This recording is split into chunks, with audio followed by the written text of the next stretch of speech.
तो आप सभी का अपने परिवार में स्वागत है। तो चलिए स्टार्ट करते हैं। आज का अति महत्वपूर्ण क्वेश्चन है जिसमें एसएससी कंबाइंड फेज 11 में आज टॉपिक हमारा चलने वाला है बल एवं गति, जिसमें क्लास नंबर आज हमारी 12 होने वाली है। बच्चों, अति महत्वपूर्ण ज़बरदस्त वाले क्वेश्चन आपके बीच में लेकर आऊँ। हर एक क्लास बनाने में आप सभी को पता है बच्चों बड़ी मेहनत लगती है और उस मेहनत का फल मैं चाहता हूं कि आप लोगों को एग्ज़ाम में दिखने वाला होगा। तो चलिए बच्चों स्टार्ट करते फटाफट अपने क्वेश्चन को। पहला क्वेश्चन आपके बीच में है और बच्चों इससे पहले आप लोग सभी लोग अपने क्लास को शेयर करिए ज़्यादा से ज़्यादा और अपने परिवार को बढ़ाइए, क्योंकि मैं आपके लिए इतनी मेहनत कर रहा हूँ, कोशिश कर रहा हूँ, तो आप भी जो है इसको सपोर्ट करके चलिए। चलो बच्चों, पहला क्वेश्चन आपके बीच में है। क्या कारण है कि व्यक्ति चट्टान पर प्रहार करते हुए चोटिल हो जाता है? तो दोस्तों इसका सही आंसर हमारा क्या हो जाता है, उसकी बात होती है न्यूटन का तीसरा नियम, क्रिया एंड प्रतिक्रिया। तो दोस्तों इसका सही आंसर हमारा क्या हो जाएगा, पहले का सी ऑप्शन इज आपका करेक्ट हो जाता है। आगे, एक समान गति के साथ एक वस्तु क्या होगा दोस्तों? तो ध्यान रखना, एक समान गति के साथ एक वस्तु, इससे पहले वाली क्लास में इसके दो क्वेश्चन मैं करा चुका हूं और इसका भी बहुत ही बेहतरीन से क्वेश्चन है। तो एक समान गति के साथ एक वस्तु त्वरित नहीं होगी, त्वरित हो सकती है, त्वरित सदैव त्वरित होगी या एक समान वेग। तो याद रखिएगा जो दोस्तों, इसका सही आंसर हमारा क्या हो जाए, त्वरित हो सकती है। तो क्वेश्चन नंबर 2 का बी ऑप्शन इज आपका करेक्ट हो जाता है। आगे, निम्नलिखित में से कौन आभासी बल है? दोस्तों याद रखिएगा, आभासी और काल्पनिक ही बल जो होते हैं दोनों के दोनों हमारे किसके होते हैं दोस्तों? तो याद रखिए दोनों के दोनों हमारे होते अपकेंद्रीय बल के। किसके होते हैं दोस्तों? दोनों हमारे किसके? अपकेंद्रीय बल के ही ये क्या होते हैं, फोर्स होते हैं। इन्हें हम क्या कहते हैं? इन्हें आभासी बल या काल्पनिक बल भी कहते हैं, जो हमारे अपकेंद्रीय बल होते हैं। चलिए दोस्तों आगे बढ़ें। क्वेश्चन नंबर 4 आपके बीच में है। एक वस्तु द्वारा तय की गई दूरी तय करने के लिए समय के वर्ग के समानुपाती, तो इसका त्वरण क्या होगा? दोस्तों इसका सही आंसर आपका क्या होगा, याद रखिएगा। इसमें एक क्वेश्चन हमारा नहीं आया है, तो इसका सही आंसर हमारा जो हो जाएगा दोस्तों, वो हमारा क्या हो जाता है, अचर हो जाता है। तो क्वेश्चन नंबर 4 का डी ऑप्शन आपका क्या हो जाएगा, यही आपका करेक्ट हो जाएगा। कह रहा है कि एक वस्तु द्वारा तय की गई दूरी तय करने के लिए गए समय के वर्ग के समानुपाती, तो उसका वर्ग त्वरित क्या होगा, वो अचर हो जाता है। दोस्तों ध्यान रखिएगा। चलिए आगे बढ़ेंगे।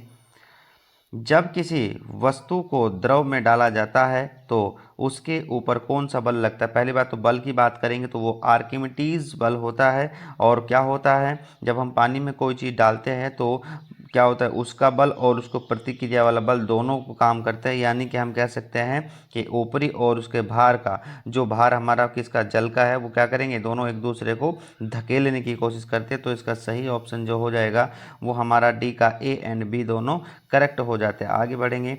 जब दूध को माथा जाता है तो मलाई दूध से अलग हो जाती है, इसका कारण क्या है? दोस्तों याद रखना, इसका कारण मैंने अभी बताया था, काल्पनिक और आभासी बल जो होते हैं वो हमारे कौन से होते हैं दोस्तों, वो हमारे अपकेंद्रीय बल होते हैं। तो क्वेश्चन नंबर 6 का सी ऑप्शन इज आपका करेक्ट हो जाता है। आगे, दूध से मलाई का विलभाग या विच्छेदन अथवा अलगाव का कारण है। दोस्तों याद रखिएगा, इसका अलगाव का जो कारण आता है वो बिल्कुल यही है, हमारा क्या है, अपकेंद्रीय बल। अगर बात करेंगे कि इसका और उदाहरण क्या है, आप वॉशिंग मशीन है कपड़े धोने वाली, उसका भी जो उसमें बल लगता है वो भी हमारा कौन सा, अपकेंद्रीय बल पर ही वो काम करता है। क्वेश्चन नंबर 7 का बी ऑप्शन इज आपका करेक्ट हो जाता है। आगे, न्यूटन की गति के पहले नियम से परिभाषा प्राप्त होती है। दोस्तों याद रखना, ये बिल्कुल बहुत ही प्यारा सा क्वेश्चन है। न्यूटन के गति के पहले नियम से परिभाषा प्राप्त होती है, तो वो हमारा कौन सा होता है, जड़त्व का नियम कहलाते हैं। चलिए आगे बढ़ेंगे। यदि यदि एक समान गति में चल रही रेलगाड़ी से एक व्यक्ति द्वारा एक गेंद गिराया गया, इसे प्लेटफॉर्म पर खड़ा एक प्रक्षेपक इसका निरीक्षण करता है, तो प्रक्षेप द्वारा निरीक्षित पथ क्या होगा? दोस्तों याद रखिएगा, इसका सही आंसर हमारा क्या होगा, परवलयाकार होने वाला है। चलिए आगे बढ़ें। क्वेश्चन नंबर 10, उच्च द्रव्यमान वाले एक टेनिस बॉल व एक क्रिकेट गेंद को समान वेग से फेंका जाता है तो क्रिकेट गेंद को रोकने के लिए हमें निम्नलिखित में से किसकी आवश्यकता होगी। दोस्तों याद रखना, इसमें जो आवश्यकता होने वाली है वो कैसी होगी, हम सभी को पता है उसमें क्या चाहिए, अधिक बल की आवश्यकता होती है। क्वेश्चन नंबर 10 का ए ऑप्शन इज आपका करेक्ट हो जाता है। एक आगे, एक साइकिल चालक को वृत्तीय गति में किस तरफ झुकना चाहिए। दोस्तों याद रखना, जब भी हम कभी साइकिल लेके जाते हैं, बाइक लेके जाते हैं, हम एक क्या करते हैं, घुमाव लेते हैं, तो हमें हमेशा अपने को बैलेंस बनाने के लिए अंदर की तरफ झुकना पड़ता है और उसे हम क्या कहते हैं, उसको हम अभिकेंद्रीय बल कहते हैं दोस्तों। तो अंदर की ओर झुकना पड़ेगा और उसे हम अभिकेंद्रीय बल कहते हैं। तो 11 का सी ऑप्शन इज आपका करेक्ट हो जाता है। आगे, रॉकेट किस संरक्षण सिद्धांत पर कार्य करता है। तो इसका सही ऑप्शन हमारा क्या होगा, रेखीय संवेग संरक्षण, बिल्कुल करेक्ट आंसर इसका होने वाला है। तो 12 का डी ऑप्शन इज आपका करेक्ट हो जाता है। आगे, एक गोली या बुलेट दागने पर घर्षण मुक्त टेबल पर पड़े स्थिर ठोस टुकड़े में धंस या गड़ जाता है। इस प्रक्रिया में किस की भाग या राशि का संरक्षण होता है। दोस्तों याद रखिएगा, इसका बिल्कुल सही ऑप्शन होगा हमारा केवल संवेग। क्या होता है, केवल संवेग इसका आंसर बिल्कुल सही होने वाला है। केवल संवेग इसका आंसर बिल्कुल सही होने वाला है, याद रखिएगा। क्वेश्चन नंबर 13 का बी ऑप्शन इज आपका करेक्ट हो जाता है। आगे, जल सतह पर लोहे की सुई क्यों तैरती है जब इसे हल्के से जल की सतह पर रखा जाता है। दोस्तों याद रखिएगा, बिल्कुल इसका बहुत ही प्यारा सा फिर से आंसर आया कि हम समझेंगे, जब जल सतह पर लोहे की सुई क्यों तैरती है जब इसे हल्के से जल की सतह पर रखा जाता है, पृष्ठीय तनाव के कारण, घनत्व के कारण, प्रतिक्रिया के कारण, मोमेंटम। तो इसका सही आंसर हमारा दोस्तों क्या हो जाएगा, इसका सही आंसर हमारा हो जाता है क्या, पृष्ठीय तनाव के कारण। क्वेश्चन नंबर 14 का ए ऑप्शन इज आपका करेक्ट हो जाता है। आगे, एक नाव जल में नहीं डूबेगी, बिल्कुल सही बात है, जब इसके द्वारा विस्थापित जल किसके बराबर होगा। दोस्तों बात होती है यहाँ पर सीधी सीधी आयतन की। याद रखिए, जब हमारे पास में जो हमारे पास नाव है वो तब तक नहीं डूबेगी जब उसका विस्थापन उसके आयतन के बराबर होगा। तो क्वेश्चन नंबर 15 का ए ऑप्शन इज आपका करेक्ट हो जाता है। आगे, ऑटोमोबाइल या स्वचालित मोटर वाहनों में प्रयुक्त द्रव चालित रोधक या हाइड्रोलिक ब्रेक किस सिद्धांत पर कार्य करते हैं। तो दोस्तों इसका सही आंसर हमारा क्या हो जाता है, पास्कल का नियम। क्या होता है, पास्कल का नियम है, बहुत ही बेहतरीन सा, और हर बार क्वेश्चन यहाँ से आप पूछे जाते हैं, बार बार यहाँ से रिपीट होते हैं। तो क्वेश्चन नंबर 16 का सी ऑप्शन इज आपका करेक्ट हो जाता है। आगे, तेल की बूंद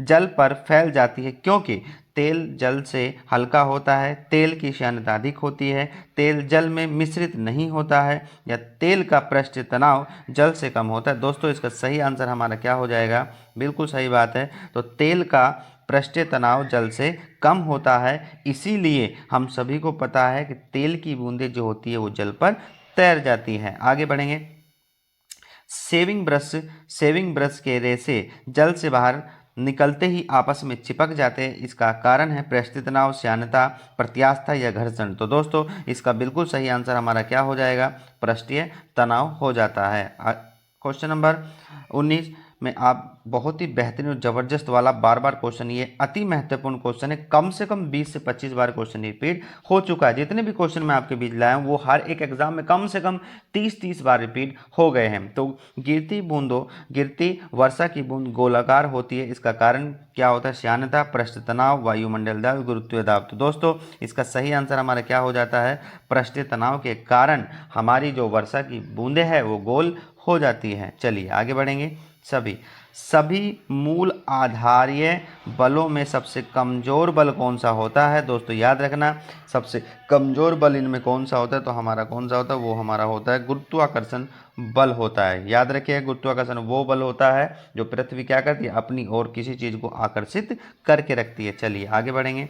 कठोरता, क्वेश्चन नंबर 21, कठोरता के मापांक का अनुपात क्या होता है। दोस्तों ध्यान रखिएगा, लंबवत प्रतिबल से लंबवत विकृति, आयतनीय से आयतनीय विकृति, अपरूपण प्रतिबल या अपरूपण विकृति, तन्य प्रतिबल से तन्य विकृति। दोस्तों इसका सही आंसर क्या हो जाएगा हमारा, क्या कठोरता के मापांक का अनुपात क्या होता है, तो वो होता है अपरूपण प्रतिबल तथा अपरूपण विकृति, shear stress upon shear strain. चलिए दोस्तों क्वेश्चन नंबर 22 आपके बीच में है। लोहे से बना गोला जब एक पारे से भरे बर्तन में डुबाया जाएगा तो वह क्या होगा। हम सभी को पता है लोहे की डेंसिटी कम होती है किससे, पारे से। तो हम सभी को पता है कि पारे में डूब जाएगा या पारे की सतह पर तैरेगा या ऐसा डूबेगा या पारे में डूब जाएगा। तो दोस्तों इसका सही आंसर क्या हो जाता है कि पारे की सतह पर क्या होने वाला है, वो तैरेगा। बिल्कुल क्वेश्चन नंबर 22 का बी ऑप्शन इज आपका करेक्ट हो जाता है। आगे बढ़ेंगे। सीलन युक्त 23 नंबर, सीलन युक्त या गीले कपड़े सुखाने की मशीन की किस क्रिया द्वारा सूख जाते हैं। तो दोस्तों याद रखना, हम सभी को पता है वॉशिंग मशीन में एक क्या होता है, वॉशिंग मशीन हमारी अपकेंद्रीय बल पर काम करती है। ड्रायर भी जो होता है वो भी अपकेंद्रीय बल पर काम करता है, जिसका कार्य क्या होता है, हमारे कपड़ों को सुखाने का काम होता है। तो सही आंसर क्या होगा, अपकेंद्रीय बल। बिल्कुल सही बात है, 23 का बी ऑप्शन इज आपका करेक्ट हो जाता है। आगे, निम्नलिखित में से कौन सा पृष्ठीय तनाव का परिणाम है। दोस्तों याद रखिएगा, बिल्कुल बहुत ही प्यारा सा और जबरदस्त क्वेश्चन आपके बीच में है। तो उसका आता है आपका कैपिलरी क्रिया, या हम कह सकते हैं केशिका तत्व क्रिया। तो 24 नंबर का सी ऑप्शन इज आपका करेक्ट हो जाता है। आगे बढ़ेंगे।